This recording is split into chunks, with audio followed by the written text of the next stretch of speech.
Sa kabutihang palad, nabubuhay tayo sa panahon ng social media na may maraming ebidensya para makabuo ng argumento laban sa multikulturalismo. Ang multikulturalismo bilang isang eksperimento ng social engineering, ay sa totoo lang ay nabigo. Kahit ang pinakamahinahong kultura ay hindi lubusang nahahalo sa pangunahing kultura ng walang kompromiso. Kaligtasan ng kababaihan ay isa lang. Marami pan ibang aspeto tungkol doon. Ipapakita ko sa iyo ang video ng isang liberal na babaeng puti mula Kanluran na bumisita sa Aprika para personal na maranasan ng kulturang Aprikano. Sige, hayaan mo ipaalala ko. Siguradong nabigla ang babaeng ito. Isang matinding paggising na hindi lahat ng kultura ay magkapareho o pantay. Sa Kanluran, tinuturuan ng mga lalaki na huwag magyaya ulit sa babae kung tumanggi na siya at huwag siyang hawakan kung ayaw niya. Hindi mo siya dapat tingnan at tama lang yun. Tinuruan natin ang mga lalaking kanluranin, kaya natutuwa ako sa antas ng pagiging sibilisado natin. Pero nakuha na rin ba ng ibang kultura ang parehong antas ng feminismo?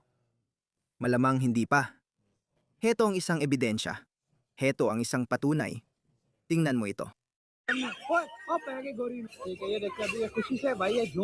Nararanasan niya ito. Nararanasan niya mismo ang kulturang Aprikano ng malapitan at personal. Pagkatapos paulit-ulit niyang ginagawa yon, hindi ko alam kung daliri ba o ano. Tapos inuulit pa niya, may nerbyosong tawa siya. Pero hindi pa doon natatapos. May isa pa akong dating mas matindi pa. Tingnan mo ito. Ang babaeng ito ay umiiyak. Tingnan mo ito. Lumayo ka sa kalsada at sumama tayo sa presinto. Makinig ka? Makinig ka! Hello? Huwag mong gawin yan. Mabait ako. Huwag mo akong hawakan. Gusto ko ng pulis na yon. Hindi ko tatanggapin yan. Hindi. Tara na. Punta tayo sa presinto ng pulis. Binugbog ako ng lalaking ito! Binugbog ako ng lalaking ito! Pinilit niya akong maghubad sa kalsada! Binugbog ako ng lalaking ito! Ilan tong puntahan ng lalaki doon? Hindi masama. Ano yun? Itong babaeng Europeo, sinabi niya doon sa lalaki na mag-isa lang siya doon. Wala siyang kasama. Wala siyang kasama kahit sino. Yun na, sumakay ka sa pulang sasakyan, punta tayo sa presinto. Nakikita mo ba ang mga lalaking ito? Makinig! Magbabayad ka! Magbabayad ka! Pinaghubad mo ako sa harap ng 3 bagay na ito! Ano? Pinalakad niya siyang hubad sa kalsada. Walang mangyayari sa kanya. Ano ang mangyayari kapag dinala mo ng maramihan ng mga taong ito sa mga bansa sa Kanluran? Gusto mo bang makita ang mangyayari? Kaya hindi na nakakagulat na nangyayari ito. Tingnan mo ito. Ito ay sa Italia. Isang lalaking Aprikano ang dumagan sa isang babaeng Italyana sa lupa habang nakaupo sa ibabaw niya. Walang sinumang dumarating para tulungan siya. Tingnan mo ito. Diyos ko, nasaan ang mga Italianong lalaki? Tingnan mo ito. Ganito ang nangyayari. Rasist sabihin na, may mga kulturang hindi bagay sa Kanluran. Ang kulturang Kanluranin, ang lipunang Kanluranin, ay naabot na ang rurok ng sibilisasyong Pantaw, kung ano ang kayang makamit. Kaya nga, ito ang dahilan kung bakit ako ay taga-suporta ng Kanluraning sibilisasyon. Isa akong tagapagtaguyod ng Kanluraning sibilisasyon. Pakiramdam ko ay napakalaking karangalan kong maging bahagi ng Kanluraning sibilisasyon, kahit hindi ako tubong Kanluran. Kaya naman, dapat itong protektahan. Kung gagawa ka ng magandang bahay na may kahangahangang disenyo at kasangkapan, iiwan mo ba ang pinto na bukas para pasukin ng kahit sino? Gagawin mo ba? Tingnan mo ito. Isa pang video mula sa Espanya, kung saan binuksan ni Pedro Sanchez ang bansa para sa mga taong ito at milyon-milyon na ang dumating. Tiningnan ko kamakailan ng isang bilang. May 10 milyong mula sa ikatlong mundo sa Espanya. Iyan ay 20% ng populasyon, halos kalahati ng populasyon ng Australia. Nadagdag ang 7 milyong tao sa Australia itong huling 5 o 6 na taon. Dati, 20 milyon lang tayo, pero malaking bilang na yan. 10 milyon, mas marami pa kaysa populasyon ng New Zealand. Galing sila, pasensya na, sa mga atrasadong kultura. Anong nangyayari? Ito na. Sa Malaga, ang babaeng Kastila ay nasa lipunang may mataas na tiwala at pwedeng magtrabaho ang mga babae. Bukas ang pinto, walang rehas. Nakaupo siya sa tindahan, abala sa gawain. Inaasahang may matandang Kastilang papasok. Bibili, magbabayad, at aalis. Yun ang iniisip niya, di ba? Hulaan mo anong nangyari? Kakalimutan niya na ang kanyang pinuno. Hindi ko alam kung liberal siyang babae o hindi. Baka bumuto pa siya kay Pedro Sanchez. Maraming puting babae na katulad niya ang nangunguna sa kaliwang politika. Sigurado akong matapos ang karanasang ito. Hindi na siya kaliwete o liberal. Pero bakit kailangan pa nating maging biktima ng krimen para lang magbago ang pananaw natin sa mundo? Bakit? Bakit ang daming ganitong video? Libu-libong video online na pwedeng panuurin para matuto at mabago ang ideological na paniniwala. Panuurin mo ito. Pumasok siya, hinablot agad. Siguro iniisip niya na mamamatay siya habang kumakapit sa kahit anong mahawakan niya. Pero ano ginagawa niya? Sinusubukan ba siyang nakawan? Gusto mo ba ng pera? Pwede ko itong buksan para sa'yo. Gusto mo bang buksan ko ang kaha? Gusto mo ba ng pera? Bubuksan ko ito para sa'yo. Pakiusap, huwag mo akong sasakan.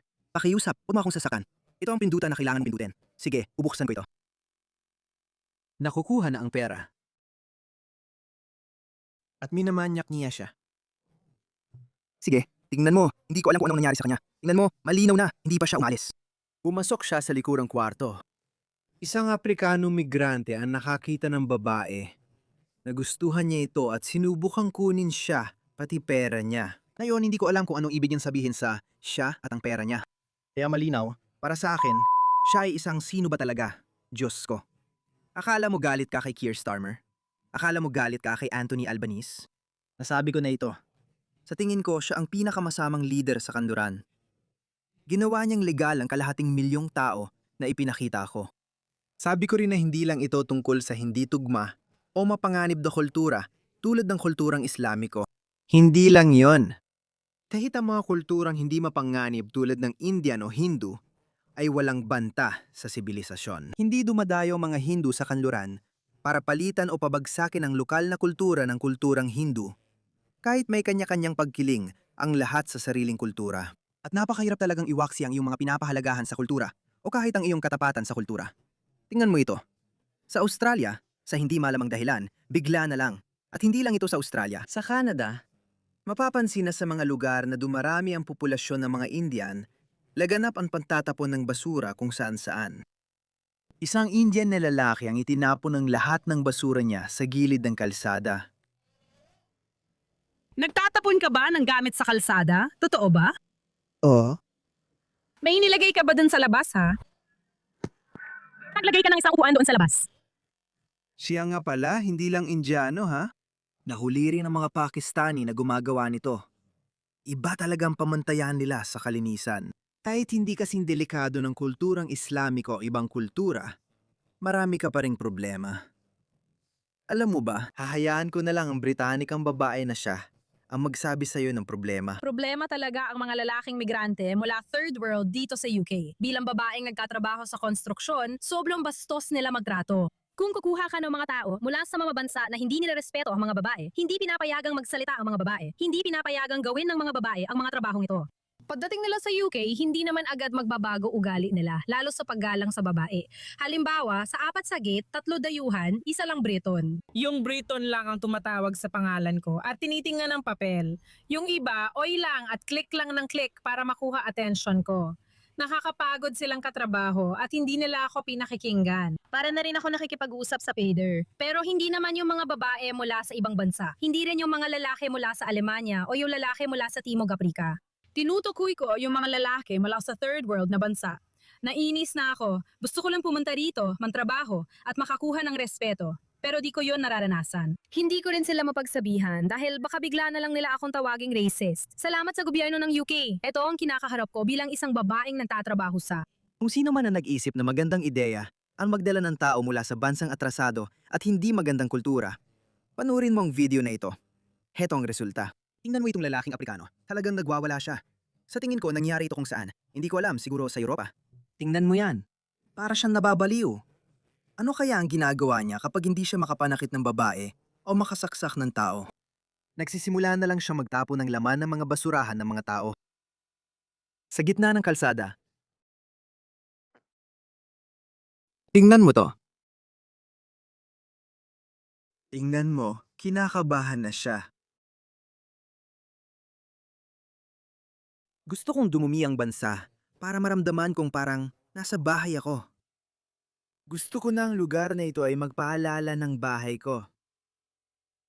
Pagkatapos, bigla na lang siyang umalis. Walang dahilan talaga.